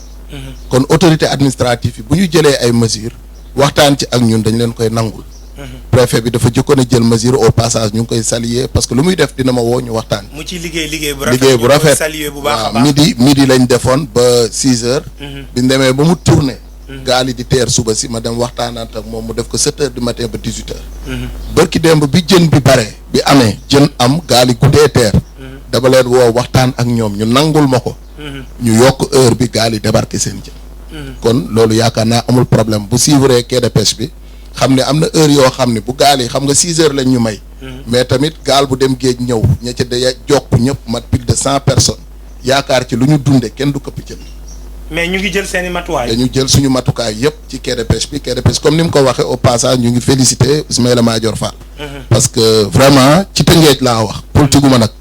mais nag ñi nekk Tëngéej ñëpp te dëkk Tëngéej autorité boo mën a doon. moom moo ñu fekk ci quai de pêche bi may ñu 1000 masques. Ismaïla Madior Fall moo ko def ci Tëngéej. dinaa wax waa solidarité rufisquoise ñu indi seen i masques ñoom. waaw am na tamit waaw damay wax rek parce que xam nga. comme daf ko wax te it ñu toll ci Covid 19 ñun jël nañ matukaay yu bëri. defal nañ foofu 3000 masques. defar ay bërigo yu bëri yaakaar naa depuis le 3 le 4 foo boo demee quai bi fooy duggee am na bërigo boo xam ni ñu ngi ciy def madaar ak eau de javel. kenn fekkuñu ci nag ci loolu. préfet dina ñëw waaw non préfet dama lay wax ñun. xaaruñu préfet mu ñëw. ñun ñoo ut matériel dem may préfet. indi ngeen seen contribution. dem yóbbul ko préfet. non seulement dañ ko yóbbul préfet dañu dem ci quai de pêche yi nekk ci Sénégal yëpp. fu ci ne ñu dem may la matériel. ci rajo laay waxee ak ci télé. macha allah pour wane ni. feebar bi dañ ko war a xeex ci dëkk yëpp. masque tamit noonu Ismaïla Madior keroog bi bu ñëwee indil ñu 1000 masques comme ni mu ko waxee. dama ni ku ko indi demal nga wool ma télévision. ñu ñëw ma wax li ñu defal. parce que tamit am na ñu fi nekk comme moom yor ay ndombal tànk. xam ni foofu askan ñoo fay daje. di liggéey askan bi mu ci nga bokk. waaw parce que dafa am maire bu ma waxoon ni ma. bés du compétence transférée. ma ne ko waaye askan ñoo la fal. te jën wi compétence transférée la. mais kee bi ci ouest la bokk xaw ma ci est Tëngéej la nekk ndax maire yi fi nekk ku ci mel ni Albendo yi ku ci mel ni Alioune Mar ku ci mel ni le maire Daouda Niang ndax ñoom ñëpp ñu ngi ciy indi seen taxawaay. non xam nga. xam nga quai de pêche. du affaire mairie bi. parce que population bu ne moo fay jógee. dafa bu est daf fay jóge ñëw. bu ouest jóge fa ñëw parce que gaal am na est am na ouest. am na ay mool yu dëkk nord. ñoom ñëpp fa la ñuy teer. kon foofu dañ ko war a def ñoom ku ci ne war na leen a mën a jàppale. amul kii amul kële. beneen bi ci topp mooy askan bi ñoo leen fal. bu leen askan bi falee lu mel ni Covid 19 bii ñëw. ñu jël suñu alal dénk leen ko war nañu xool secteurs yi sensible. ñu génn suñu alal fu ci ne ñu am lu ñu fa def.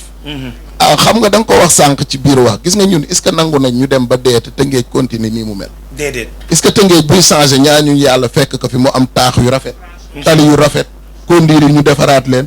parce que ku bëgg a falu loolu ngay wax te doo ñu ko defal. il faut ne ñu jël suñu responsabilité. ñun les Rufisquois.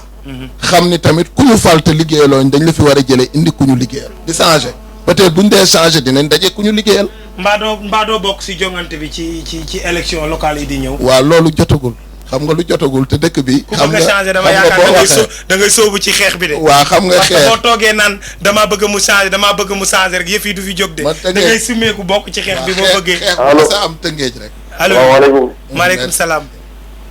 laa Dieng ñu ngi lay ziar. maa ngi delloo ziar kooku. te Amady Diaw. Amady Diaw ñoo ngi lay ziar. yàlla na nga ziar di rafetlu émission bi. di la ñaan yàlla dina la taxawaay. allahumma amiin allahumma amiin. yàlla dëgëral baat bu fi ñu dégg dee yëpp ñu dëgëral ma. allahumma amiin allahumma amiin. di rafetlu émission am na solo. ndax ku wax développement. da ngay soxla ay leadership. parce que ñu ne émission su nekk leadership. invité say invité ñu wax lu am solo si Tëngéej. tey soo jëlee manager bi. mu ngi expliqué lu am solo ñoom ñu ne def ay regroupement def ay cotisation di préparer retraite tout ça. xam nga loolu ñu professionnaliser seen liggéey. loolu lu am solo la maanaam ñoom ñu leen wax rek ñuy jéem a ñaax les jeunes mareyeurs. ñu continuer si lancé boobu si tànk boobu. kon ku liggéey ku ne da nga war a xalaat ton avenir lu am solo la. jusque benn laaj dana jël temps. pour professeur. ndax état bi dafa bëgg le 2 juin. élèves yi dellu si école bi. léegi moom en tant que professeur te ñu gis nañ si réalité école yi. xam na classe bi dañuy plus de 60 personnes yu de 100 élèves. dans une même classe. loolu lay réalité terrain yi. incha allah dina ci toog. léegi ñuy laaj ñoom ndax mu ngi accompagnement yi ndax état bi en tant que professeur état yi ñoom bi laaj nañ leen seen avis. parce que tey su yore si bi école état war na mën na am lycée bi mais normalement ñu war a proposer man école tijji man di sama xalaat bu gàtt. souvent les personnels de la santé la war a doon. ak les professeurs les enseignants. léegi may laaj ñoom ndax pare nañ pour bàyyi seen doom yu jàngi aussi mesures yi war a ànd pour élèves yi jàngi ndax loolu aussi di nekk en compte. incha allah waaw di leen ziar bu baax a baax di rafetlu émission encore une fois de plus. merci beaucoup Amady Diaw di nekk koo xamante ne c'est un agent de la poste dëkk fële ca Guy Mouride ci Tëngéej ñoo ngi koy jaajëfal bu baax a baax ci woote bi ak ci participation bi mu am laaj donte waxtu bi mu ngi ñu bëgg a tënk rek waaye ñuy wax suñu caméraman bi mu may ñu yeneen ñetti simili rek ñu yokk ko ci bu ko defee ñu mën a jàll ci tontu yi laata ñoo jeexal émission bi président fi nga toll woon ñu tënk ko rek. waaw fi ma toll woon xam nga. dama doon expliquer rek. comme dëkk bi dama doon wax naan langue gi. ndax yow fas yéene nga cee bokk. parce que taxaw naan dama bëgg mu changer te ñi fi nekk ñoom it yor kàttan gi ñu yor ndax yëf yi dina changer. waa xam nga kàttan yàlla moo ko yor te changement yàlla la. dama bëgg loolu tamit ñu revenir ci parce que li may wax man. damay wax ni Tëngéej. dañ ko war a defar. tey langue gi nga xam ne mooy langue politique bi. man bii jàll bokkoon naa ci waaye bii passé dama cee retiré ko. bële jàll bokkoon nga ci. waaw mais yii passé parce que man gëwuma bu ñu dajee ci conseil municipal man conseil municipal est la. est wala ouest. ouest. ah ok. bu ñu dajee ci conseil municipal yow maire bi loo bëgg mu jàll day fekk mu neex. allo. oui allo am na keneen ku duggaat. waa Didier naa def. maa ngi fi rek ñoo ngi lay dalal soxna si. man la Siste Fabi Ngom. ah Siste Fabi Ngom. borom émission bu neex bi Fabi ñoo ngi lay ziar. delloo ziar. tey damay am contentement di woo sama ñaar ñooñu ngay invité. muy sama président Pierre Mboup. mooy sama président ASC. ah merci Fatou. parce que maa ngi koy nuyu man la sa sœur Fatou Ngom. waaw Fatou merci beaucoup Fatou. merci ay di tax ma gën a dugg. mooy dama bëgg a seedeel àddina teraanga yi nga defal ndëng. kon loolu dama ko war a wax ñëpp dégg ko Mboup. ndeysaan. nga jël sa alal jël sa xel jël sa xalaat ak sa temps sa lépp nga defal ko waa Ndongo. kon boo toogee foofu war nañoo mën a wax. ci action yi ngay def ci sa quartier ci mbaax gi ngay def. yaa ngi ci teeb yaa ngi ci diwlin yaa ngi ci saawu omo. moo ngi ci formation bi. kii bàyyiwoo dara. ko yaa ngi ci masque yi. kon nag yow Mboup ba ñuy defal teraanga boobu maladie amul. yal na yàlla defal la sa jàmm. allahumma amiin allahumma amiin. waaw beneen bi mooy sama tante boobu di sama bàjjen boobu toog muy maam Binte Cissé. muy jigéen bu man góor. moom it mu ngi ci masque yi mu ngi ci lépp ak leneen loo xam ne nag da leen koy nëbb waxu leen. muy lan. kon nag mu foofu daal laa yem laaj ko moom xam na. xëy na beneen émission incha allah. waaw kooku beneen émission boobu man maa koy invité pour wan ko nit ñi. incha allah merci Fabi kon xam nga am na lu ma la waxoon nee naa la indi nga ñaari nit ñu bëgg a challenge. waaw woo nga ma ba wax ma ko de. voilà kon nag yal na leen yàlla defal jàmm. merci beaucoup Fabi. kenn ku nekk li mu bëgg ci Tëngéej yàlla na ko yàlla may. allahumma amiin. voilà merci encore une fois toi aussi voilà bonne chance et bon vent. merci beaucoup Fabi kontaan nañ bu baax a baax. merci ñu ngi koy féliciter parce que xam nga dëkk bi ñoom it dañ ci jàpp. waaw parce que conseil de quartier bu Ndënku. ñoom ñoo ko yore. waa di ci def liggéey bu am solo. xam nga quartier moom damay wax ni bu la yàlla joxee wërsëg. quartier bi nga dëkk sentiruñu sa ci li ngay am sentiruñu ko ci sa bopp foo ko def wàcc nga ko. waaw kon nag ñoom it ñu ngi leen di féliciter ak suñu délégué de quartier ak ASC bi yëpp. waaw ñu ngi leen di sant bu baax di leen gërëm parce que suñu rôle rek la ñu war a def parce que dañoo bokk ci dëkk bi dañoo war a defar dëkk bi. le mot de la fin. waaw le mot de la fin mooy ma leen di sant ñi ma fi fekk seen caméraman yi di la sant. di sant sama tata bi ma fi fekk bu fi baax professeur. parce que déglu naa ci moom xam-xam. déglu naa ci moom it lu am solo. parce que fi ñu toll rek mooy dëkk bi ñun ñëpp nañ joxante loxo. te jàppante te dund dëgg. te bàyyi affaire politique. politique bi tey bu professeur taxawee di wax lu rafet. wala di wax lu développé dëkk bi nga jàpp ni moom dafa am ku mu àndal wala dafa am ku muy xàllal yoon. loolu amagul ci dëkk bi. dëkk bi li fi am à l'heure actuelle mooy ñi ñu jox dëkk bi nañu ñu liggéeyal dëkk bi. parce que suñu alal lañ yëkkati jox leen. jox leen ko di leen lii la xam nga dafa am teraanga yoo xam ne bu la ko nit defalee. da nga ko war a delloo mooy ñu jël benn budget tegal la. ni la yow la ñu dénk xaalisu dëkk bi yaay décider del signé loo signé valable. loolu teraanga mënu ko passé jeunes yi nag li ma leen wax ñu gëm seen bopp. man li ma nettali fii léegi foofu laa jaar. ngëm-ngëm rek. comme système bi tamit ñu ngi koy doxal bu yàgg ba léegi gouvernement bu Sénégal. damay ñaan comme système bi ñu ngi koy doxal di gis feebar bi di gën a yokku. war nañ am yeneen réflexe. gën a xalaataat ci feebar bi. fan la ñu jëmee. ak fan lañ ko mën a dogale. parce que tamit tout le temps ñu ngi wax loolu tey ASC ci Sénégal ci Tëngéej maa ngi lay wax tamit ni ñu ngi def ay comité de veille ci quartier yi. pour di taxaw ci quartier yi pour képp koo xam ne da nga fa dugg te solo masque ñu ne la solil masque. jeex na di sensibiliser waa Kaar dañ ko bëgg a nawetaan. solidarité Rufisquoise loolu mooy slogan seen slogan bu bees bi nee nañ Covid 19 bi dañ koy nawetaana pour mu jógee fi dañ koy nawetaan professeur dernière question bi nga xamante ne moom la suñu internautes ak suñu téléspectateurs yi posé muy lan ngeen programmé pour ouverture école yi ensuite le mot de la fin. du man maay programmé je pense que il faut que loolu leer ah. c'est un comité bu nga xam ne président de la république moom moo ko jiite. ñoom ñooy wax kañ la ak naka la ak fan la. li ma si mën a wax par rapport ak question bi ñu ma posé woon. mooy l'ouverture est prévue le 2 jusqu'à preuve du contraire. nit ñi nag dañuy am bébét. ça dépend pas de dañu bëgg mu ubbi pour mu ubbi. mais si toutes les conditions sont réunies. Thierno waxaatoon na ko sànq. affaire bi du affaire pêche du affaire école du affaire keneen.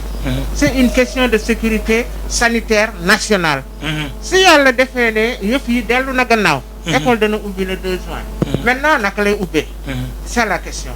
man de ñaari fànn rek laa amaat di ci wax. moom mooy sensibiliser. les parents d'élèves. suñu gox yi. naxari naa sensibiliser. tous les jours ñu gis ko. moment bi nga xam ne bii ne le Covid 19 mu ngi dëkk bi ferenkulaayu. terewul xale yi ñu ngi taxawàllu ci mbedd bi.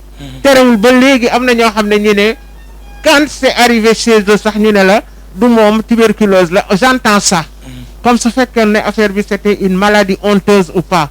donc nañu sensibiliser davantage et que Wassour dafa ma poser question lan lañ nam ma def. si les écoles ouvrent le 2 juin. je pense que on va sensibiliser les parents. Mara posé na ko et su jaree ñu jàppalewaat leen ci masque. bu soobee yàlla ñu jàppale leen ci masque. Inch'Allah. Le mot de la fin pour la jeunesse en tant que femme de référence. bu may wax ci le mot de la fin damay jël benn xam nga nag lañ ko waxee ci métaphore. wax ne parents yi.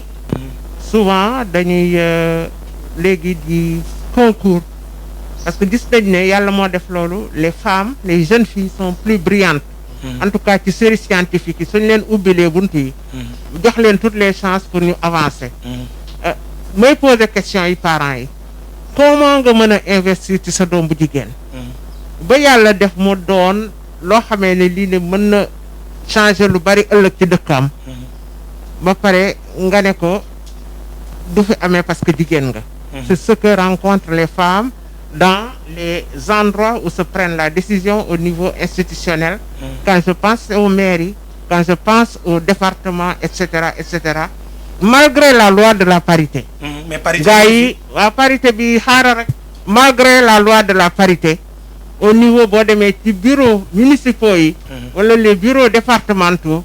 le travail n'a pas été fait de façon ingénieuse ni équitable. kon donc respecté wuñu ko. waaw may wax nag sama mbokk jigéen yi laay njëkk a adressé wu. gëm leen seen bopp. gëm leen seen bopp. la jeunesse nag. du ma ci yokk lenn ci li Pierre waxoon. sinon su ngeen amee velléité pour jàng leen. su ngeen amee velléité pour liggéey leen. parce que le Sénégal de demain. l'Afrique de demain. et surtout après le Covid-19 ne sera pas comme avant. war nañ suñu bopp ne ñun mën nañ demal suñu bopp. na xale yi nañ leen jox léegi fit bi nañ leen jox jumtukaay yi nañ leen jox capacité yi ñu demal seen bopp wasalaam. télévision de référence yéen a ko déggandoo. tonton Pierre yaakaar naa ne am na ci